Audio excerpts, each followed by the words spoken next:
அந்த அளவிற்கு ஒரு பெயர் போன ஒரு ஊர் இந்த ஊர் பட்டுக்கோட்டை. மழவராயரால் பட்டு கோட்டையாக கட்டிப்பட்டதால் பட்டுக்கோட்டை என்று சொல்லுவார்கள். சில ஊரை சொன்னால் எல்லோருக்கும் தெரியும். சில பேர் பெயரை சொன்னால் அந்த ஊரை சொல்வார்கள். ஆனால் இந்த ஊர் பெயரை சொன்னால் சில பேரை சொல்வார்கள். அப்படி போட்டுதான் பட்டுக்கோட்டை கவிஞர் கல்யாண சுந்தரம் பிறந்த இந்த ஊர், இந்த மண். பட்டுக்கோட்டையார் என்று சொன்னாலே அது கல்யாண சுந்தரம் அவர்களை தான் சார். அந்த அளவுக்கு பட்டுக்கோட்டை ஒரு பிரபல்யமான ஊர்.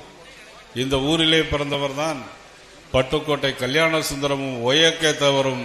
சென்னையிலே போய் தொழிலுக்காக சினிமா துறையில் பாட்டு பாடி, பாட்டு மட்டும் இல்லை மக்களுக்காக பாடியவர் பட்டுக்கோட்டை கல்யாண சுந்தரம்.